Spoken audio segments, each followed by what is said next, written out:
Hey guys, I just wanted to give you an extra resource for braingenie this week. I think it helped a lot of you the last time I did this, so just thought I would do it again. This week you have your first goal in braingenie is dealing with percent increase and percent decrease word problems. You were introduced to percent increase and decrease in week 7. So now we're moving it up to calculating out word problems. So let's do a couple examples. These are very similar to the ones that you're going to do in braingenie. The first one says, a retail store purchases its boxes of Band-Aids for $2.25 wholesale. They mark up the price 40% to sell them in their store. How much extra do you pay for the retail price, and what is the total retail price? So what they're saying is they buy the Band-Aids for $2.25 from the wholesalers, and then they mark it up 40% so they can make a profit when they sell it to you. So to figure out the how much extra you pay, we're going to figure $2.25 times 40%. And I could write 40%, or I'm just going to write the decimal so it works out pretty in my calculator, because I don't have a percent sign on my calculator. $2.25, I'm going to do this on my calculator really quick, times 0.4 or 40% is 0.9. And since we're talking about money, then I know 0.9 is the same as 90 cents. So they mark up the price 90 cents. And then the next question, what is the total retail price? So that's going to be the markup plus the original amount. So $2.25 plus 90 cents. So the price that I pay for the Band-Aids from the retail store is going to be $3.15. Okay, the next example problem I have here says that a ketchup bottle says you get 20% more free. The bottle has 700 milliliters. How much of that is free? I see this on bottles of things all the time, and I always wonder what in the world they're talking about. But apparently you get a percentage of the total volume for free. So let's figure out how much of that 700 milliliters is free. So all we do is figure out what 20% of 700 milliliters is. 700 milliliters of means times 20%. So I'll do 20% is the same as 0.20. Figure this on my calculator, and I get 140 milliliters. So basically what they're saying is that I paid for 560 milliliters because that's 700 minus 140, but they're giving me 700 milliliters. Okay, so they're giving you 140 milliliters for free. Okay, next question. Workers filled a water tank with 800 gallons of water. It was past capacity, so 20% of that was drained out. How much water was drained out, and how much water was left in the tank? This is similar, very similar to the problems we just did. So 20% of the 800 gallons of water was drained out. So we need to figure out what is 20% of 800 gallons. So we do 800 times 20%, so 0.20. Pull out your calculator, and I get 160 gallons. Okay, so the workers drained out 160 gallons. How much water was left in the tank? So there was 800 originally, and we drained out 160. And that leaves me with 640 gallons.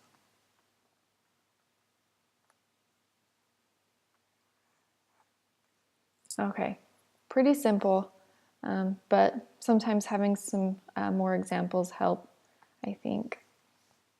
Okay, this one gets a little bit more difficult because it has two parts to it. This one says, Lily and her mother reduced their shopping time by 15% to 170 minutes because of the sudden snow. What was their original shopping time in minutes? And then question B, or part B, says their shopping time decreased a further 10%. Find the overall percentage decrease of their shopping time. So for part A, it says what was their original shopping time? If they reduced their shopping time by 15% to 170 minutes, that was a reduction. So their original shopping time was longer. So for part A, I know that it was 170 minutes times 1 plus 1.5 because it was longer than 170, so I do a plus. Grab out your calculator and remember that you do order of operations, so figure out what's in your parentheses first. 1 plus 1.5, 1 plus 0.15 is 1.15.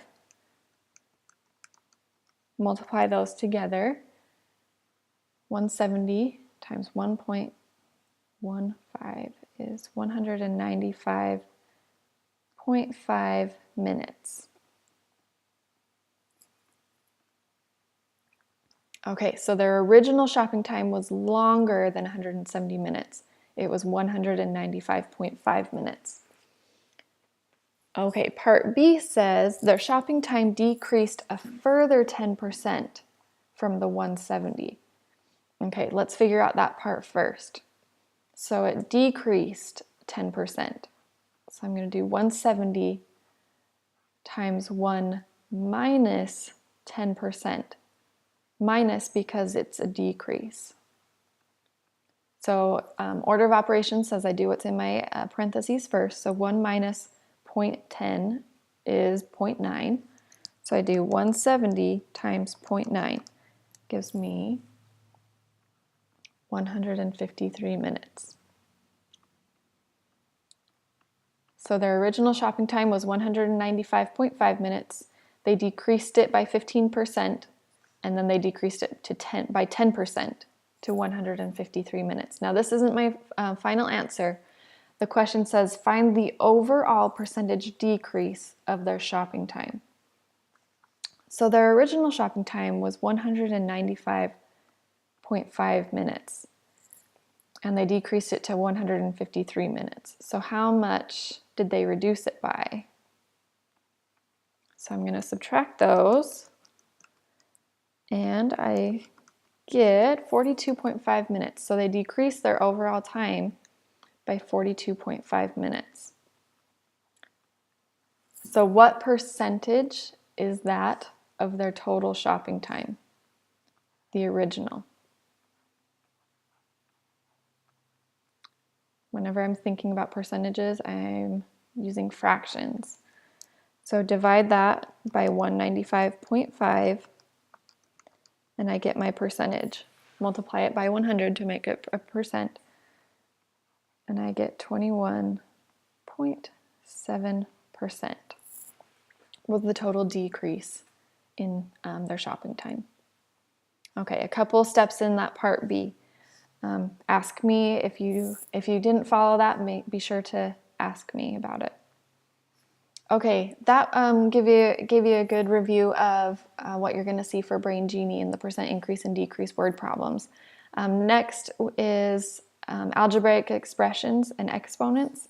Now I'm hoping that you've seen this enough times that you're not going to struggle with it, but I just wanted to give you a heads up for how to do this on your calculator. So 4 to the second power is how we pronounce this first one, or read this first one. 4 to the second power means we're multiplying 4 by itself 2 times. Now this one's easy enough to just do in our head. 4 times 4 is 16. If I wanted to do it on my calculator, mine looks a little different than yours, but it has the same buttons. So I would type in a 4, and I could do x to the second power, means a square. Or I can do 4 and then this y to the x, or yours might say x to the y, and squared equals 16. Either way, I get the same answer. Okay, let's look at the next one. 5/6 to the third power means 5/6 times 5/6 times 5/6. Now you can type that in manually on your calculator, but you have to be careful since you have to worry about your fractions here. So my advice is to figure out what 5 divided by 6 is as a decimal, and multiply that 3 times and use this button.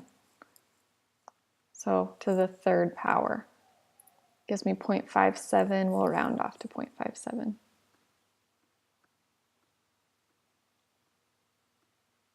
Okay, so make sure you convert this to a decimal first and then use your exponent. And then finally, 3 to the 11th power. I'll show you one more time how we put that in our calculator. If it's around somewhere. Oh, did I delete it? I might have.